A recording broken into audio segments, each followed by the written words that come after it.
한국에서는 직원이 한 명인 가게는 한 명이면 충분하기 때문에 한 명인 거고, 두 명이면은 두 명만큼 손님이 많기 때문에 두 명을 쓰는 거고, 세 명이면은 세 배로 많기 때문에 손님을 쓰는 거다.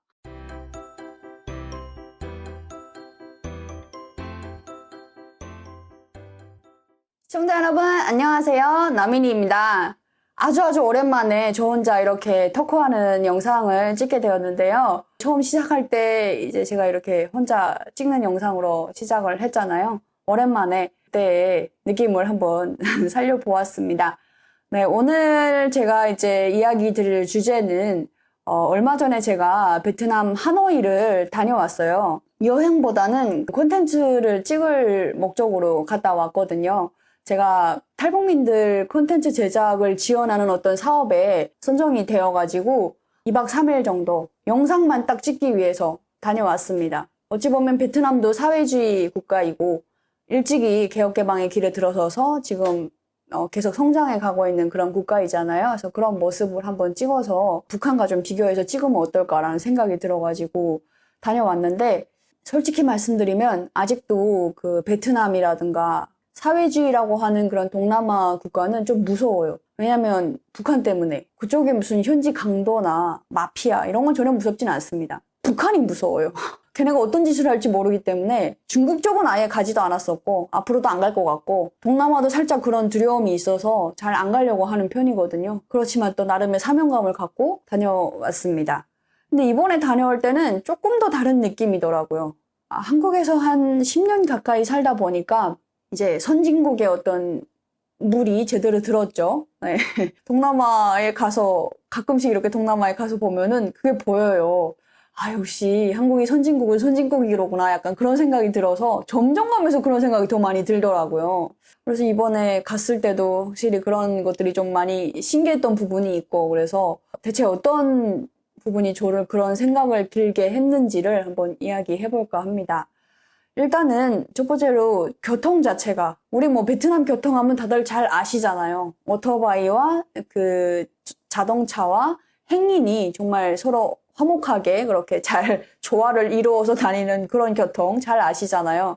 그런 어떤 교통의 불편함? 네, 거기서 일단은 느꼈던 것 같아요. 물론 제가 베트남에 가서 여행하는 동안에는 길가에서 사고라든가 이런 걸 직접 보지는 못했습니다. 근데 들은 바에 의하면 사고도 꽤 많이 난다고 하더라고요. 그럴 수밖에 없는 게, 분명히 왕복 차선인데 편도로 이렇게 가고, 그리고 무엇보다 보행자의 그 보행 신호가 굉장히 짧아요. 네, 그게 참 충격이었는데, 그리고 보행자 신호를 제대로 잘 안 지켜요. 그냥 차가 안 다니면 가고, 이렇게 빨간불인데도 가다가 오토바이가 오면은 뭐 피해주고, 그리고 보행자의 파란불이 왔는데도 막 와요. 네, 오토바이가 오고 차가 오고, 처음엔 진짜 적응이 안 돼가지고 되게 무섭더라고요. 야, 이러다가 내가 차 사고 나면 이거 뭐 어떻게 돼? 여기서 뭐 보험도, 여행자 보험도 없이 내가 그냥 갔는데, 막 그런 생각이 들기도 하고. 근데 또 거기 사람들은 정작 아무 생각 없이 막 잘 다녀요. 그리고 이거는 제가 일본에 갔을 때 확실히 느꼈던 건데, 아마 일본 많이 가보신 분들도 아실 거예요. 일본에 가면은 도로에서 그렇게 빵빵하는 그 경적 울리는 소리를 거의 들어본 적이 없는 것 같아요. 일본의 어떤 민족성 자체가 굉장히 남한테 피해주는 거를 굉장히 극도로 싫어하고, 그런 어떤 개인주의 성향이 강하다 보니까 아마 그 예의에 굉장히 예민하잖아요. 그래서 그런 건지는 모르겠지만 길가에서는 웬만하면 다 양보하고, 네, 그랬던 게 참 인상 깊었었거든요. 한국에 오면은 그런 경적 소리가 심심치 않게 많이 들리기는 합니다. 제가 가게에서 또 일하다 보면 하루 종일 차 소리를 듣는데, 막 어떨 때는 한 경적을 한 5초 정도 막 그렇게 울리는 사람도 있어요. 뭐 차 사고가 날 것 같아서 그런지 모르겠는데, 그래서 뭐 저렇게까지 경적을 울리노, 막 그런 생각을 했었는데, 베트남에 가니까 경적이 일상인 거예요. 그러니까 거기는 차 사고 나고 뭐 어떤 기분 상하고 이걸 떠나서 내가 가니까 이게 조심해라 이런 의미로 계속 경적을 울리는 것 같아요. 그리고 경적을 그렇게 울려도 서로 뭐 그렇게 기분 나빠하는 것 같지도 않고, 제가 이제 택시 타면서 느꼈던 건데, 앞에 오토바이가 가면은 막 비키라고 이렇게 경적을 울리더라고요, 택시 기사가. 그러니까 오토바이 타고 가던 사람이 보고 이제 비켜주는 사람도 있고, 안 비켜주고 그냥 가는 사람도 있고. 근데 뭐 그거 가지고 크게 기분 나빠하는 것 같지도 않고, 그래서 그냥 이렇게 알아서 알아서 신경질 부리고 뭐 알아서 받아들이고 뭐 이러면서 살아가는가 보다, 약간 그런 생각을 했던 것 같고, 도로가 무엇보다 하노이면은 그래도 수도잖아요. 베트남의 수도인데 굉장히 지저분했던 것 같아요. 이 말씀을 미리 드렸어야 했는데 제가 이렇게 이야기를 드린다고 해서 베트남에 대한 어떤 개인적인 뭐 나쁜 감정이나 이런 건 전혀 없습니다. 저는 그냥 보고 듣고 느낀 것만 이렇게 담백하게 말씀드리고자 하는 건데 도로에 굉장히 그 음식물 쓰레기도 잘 처분을 안 해서 베트남 그때 온도가 막 36도, 7도 이렇게 가거든요. 그러면 그 냄새가 장난 아니에요. 그리고 막 음식물 쓰레기에서 물이 나와서 도로로 흘러나오고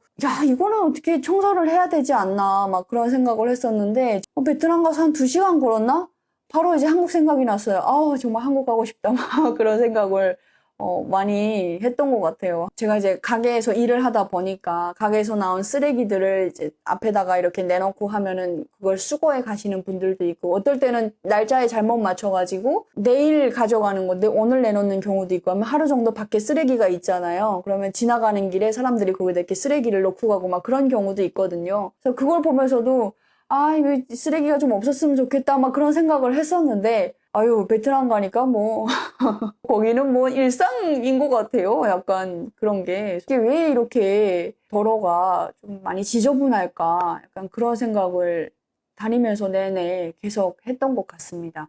물론 베트남과 한국의 인건비라고 해죠. 기본 급의 차이도 한 3배 정도 난다고 제가 언제 들었던 것 같은데 그런 의미에서 비교할 바는 안 되기는 하지만 그래도 어쨌든 다 그 여행이 가능한 두 나라잖아요. 베트남 사람들도 한국에 여행 올 수 있고 한국 사람들도 베트남에 자주 여행 가고 한국 사람이 되어서 또 왔다 갔다 하면서 보니까 동남아를 가보니 한국이 굉장히 선진국이로구나 라는 거를 알게 됐던 것 같아요. 한국에 정작 살 때는 잘 몰랐던 거를 외국에 나가 보니까 좀 알았던 것 같아요. 의외로 또 베트남이 좋았던 점은 그렇게 도로에 사람이 많고 막 그런데 소매치기가 별로 없었어요. 베트남도 어디는 소매치기가 많은 지역이 있다고 하는데 제가 하노이랑 다낭을 지금까지 이렇게 가봤거든요. 혹시나 해서 항상 가방을 이렇게 앞에다가 매는 가방을 메고 다니기는 했는데 크게 소매치기 뭐 돈 막 훔쳐가 이런 거는 없어가지고 그건 꽤 다행이었던 것 같아요. 그래서 이런 건 좀 더 좋다. 아니 왜냐면 프랑스 같은 경우에도 소매치기가 되게 에펠탑 같은 데 가면 소매치기가 많다고 하잖아요.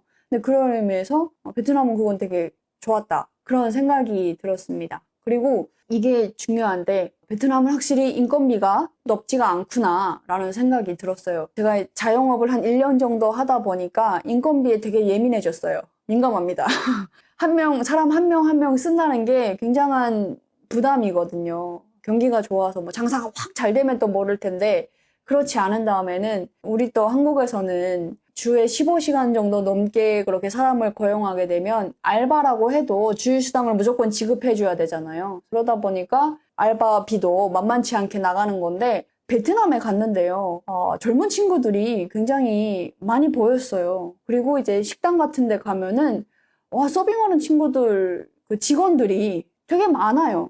손님이 그렇게 많지 않은데 직원이 꽤 많아 그런 느낌을 받았어요. 뭐 문 밖에 서 있는 직원, 뭐 어디 앞에 서 있는 직원, 뭐 어디 서 있는 직원 해가지고 손님이 한 10명이라면 직원이 7, 8명 정도? 네, 7 내지 8명 정도? 막 그렇게 보였던 것 같아요. 그러니까 막 제가 왔는데 뭐 의자를 빼주고 와서 이제 그 요리를 놔주는 것도 굉장히 막 서빙의 어떤 기술을 발휘하면서 이렇게 해주고 음식을 다 먹으면 와서 막 제꼭 치워주고 막 그런 게 갑자기 그 북한에서 식당 일을 하던 그게 생각이 난 거예요. 북한에서 식당 일을 할 때도 사람이 좀 많았어요. 예, 손님도 많았지만 사람도 만만치 않게 많았어요. 직원도.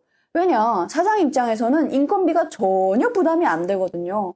북한의 월급 아시잖아요. 공식적으로 어떤 생활비라고 정해져 있는 거는 월에 북한 돈으로 3,000원 내지 4,000원, 쌀 1kg도 못 사는 그런 돈이고, 이제 식당 같은 경우에는 조금의 인센티브가 나오기는 하지만, 그것도 한 월 30달러, 40달러 정도에 해당하는 어떤 물자로 대체하면 되거든요. 기름을 주든지, 뭐, 저희 어떨 때는 족발을 받기도 했는데, 뭐 그런 식으로 주면 되니까, 사람 고용하는 거를 전혀 부담을 안 느꼈었어요. 사장 입장에서는. 그래서 되게 사람이 많았었는데, 그래서 막 저희도 이제 그 서빙하는 친구들 보면은 빈 그릇이 날세라 가서 그냥 빈 그릇 빼오고, 뭐 재토리 교체해주고, 북한은 실내에서도 흡연이 가능하니까, 여러 가지 정말 엄청난 서비스를 해줬거든요. 어떤 순간에 되게 과하다 싶을 정도의 그런 서비스도 해줬었는데 이제 베트남에 가니까 살짝 그런 느낌이 들더라고요. 그때 그 생각이 딱 드는 거예요. 그리고 이제 롯데리아를 갔어요. 그 롯데리아 전에 하겐다즈를 갔어요. 아이스크림을 먹으러. 워낙 더우니까 어디든 들어가자 해가지고 실내에 들어갔거든요. 하겐다즈를 갔는데 하겐다즈도 이제 서빙을 해주더라고요. 저는 베스킨라빈스는 가봤지만 한국에서 하겐다즈는 못 가봤기 때문에 원래 하겐다즈는 뭐 미국 회사고 하니까 이렇게 서빙하라고 방침이 또 회사 방침이 있나 보다. 저는 그렇게 생각을 했었거든요. 그 다음 날에 롯데리아를 갔어요. 남편한테 얘기를 했죠. 야, 롯데리아까지 서빙을 해주면 진짜 인정이다, 내가. 그랬는데 진짜 롯데리아를 갔는데 보고를 들고 이렇게 그 쟁반 같은 데 이렇게 보고를 들고 나와서 보고를 놔주고 가는 거예요. 직원이 많은 거예요, 거기도. 들어갔을 때 베트남 사람들이 조금 있긴 했는데 그렇게 많지 않았어요. 한국의 롯데리아를 보세요. 뭐 키오스크에 사람 장난 아니고 뭐 몇 번 손님 뭐 불러주다가 끝이 나잖아요. 뭐 내 거 기다리려면 몇 분을 기다려야 되고 앞에 대기 손님이 엄청 많고 막 그렇잖아요. 근데 거기도 역시나 사람보다는 직원이 조금 더 많은 느낌? 그랬던 것 같아요. 그런 의미에서 한국이 정말 선진국이로구나 라는 생각이 들었던 것 같아요. 그냥 무엇보다 인건비가 비싸다. 인건비가 비싸서 사람을 고용하는 게 힘들다 하면은 선진국 아니겠어요? 그렇잖아요. 제가 남편한테 그때 그런 이야기를 했어요. 한국에서는 직원이 한 명인 가게는 한 명이면 충분하기 때문에 한 명인 거고 2명이면은 2명만큼 손님이 많기 때문에 2명을 쓰는 거고 3명이면은 3배로 많기 때문에 손님을 쓰는 거다. 손님이 많지도 않은데 직원이 많은 그런 가게는 거의 없다. 왜냐하면 인건비가 너무 비싸기 때문에. 그런 의미에서도 굉장히 많은 생각이 들었었어요. 어떤 분의 말에 의하면 베트남 약국에서 판매되는 베트남 약의 60% 이상은 다 한국 약이라고 하더라고요.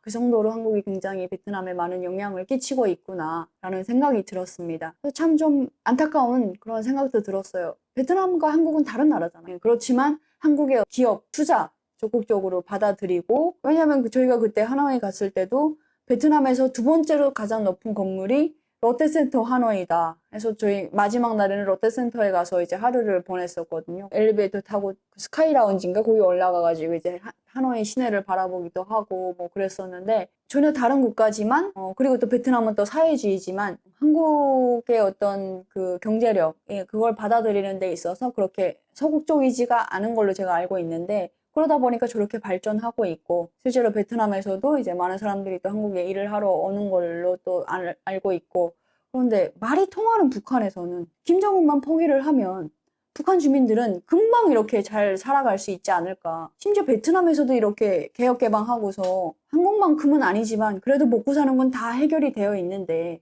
그런 좀 안타까운 생각이 들었던 것 같아요. 땅이 맞닿아 있고 같은 민족이고 말도 통하고 누구보다 부지런하고 북한 사람들 누구보다 근면하고 순수한 사람들인데 성실하고 그런 사람들한테 제대로 된 기회를 줘야 되지 않을까 김정은이 그런 생각을 많이 했던 것 같습니다. 제가 또 몰타에서 베트남 사람들하고 같이 일을 했었고 그래서 갈 때마다 그 친구들이 생각이 나거든요. 몰타에서 같이 일했던 친구들. 왜냐면 그때 그 베트남 친구가 저한테 핸드폰을 몰래 빌려주지 않았다면 제 생각이 그렇게 그 핸드폰을 통해서 그렇게 확 바뀌게 됐다 보니까 제가 결정적으로 탈북하게 된 계기에 그 베트남 친구의 핸드폰도 정말 큰 몫을 했기 때문에 갈 때마다 그 친구들 생각이 나거든요. 동정받던 사람이었어요, 그때는. 베트남 사람들이 저희만 보면 자기가 먹던 과자 이렇게 막 손에 쥐어주고 어떤 측은지심을 갖고 바라봤어요. 제가 북한 사람일 때는. 우리도 한땐 너희처럼 그렇게 살았는데 너는 아직도 그렇게 살고 있지 않냐. 뭐 이런 식으로 이제 몰래 이야기도 했었고. 근데 이제는 제가 한국 사람이 되어서 이제는 아닌 거예요. 베트남에 가면은 제가 또 팁을 줄 수 있는 그리고 어디 가서든 막 자유롭게 밥을 먹을 수 있는 왜냐면 베트남 물가가 또 싸잖아요. 한국에 비해서. 그래서 야 국조가 하나 바뀌었는데 사람이 이렇게 달라지는구나 정말 많은 생각이 들었습니다. 그런 의미에서 한국에서 태어난 사람들은 참 지금 현재 불만이 많으실지라도 저 같은 사람을 놓고 봤을 때 참 행복한 사람들이구나. 네, 오늘 이렇게 베트남 하노이를 다녀왔는데요. 그와 관련된 이야기를 한번 해보았습니다. 베트남 여행을 계획하는 분들이 계신다면 되도록이면 6, 7, 8월은 피하셨으면 좋겠습니다. 굉장히 더워요. 정말 이번에는 하도 일이 있어서 가다 보니까 그 어떤 이제 촬영을 해야 되다 보니까 밖에 왔다 갔다 했는데 아마 개인적인 여행을 갔더라면은 하루 종일 숙소에서 계속 있었을 것 같아요. 정말 덥습니다. 그래서 만약 베트남 여행을 가신다 하면 9월, 10월 뭐 이때쯤에 가시는 게 좋지 않을까 생각이 듭니다. 네, 여러분 오늘도 영상 봐주셔서 너무 감사드립니다. 북한 주민들도 언젠가는 제대로 된 그런 삶을 살 수 있는 날이 빨리 왔으면 좋겠습니다. 감사합니다.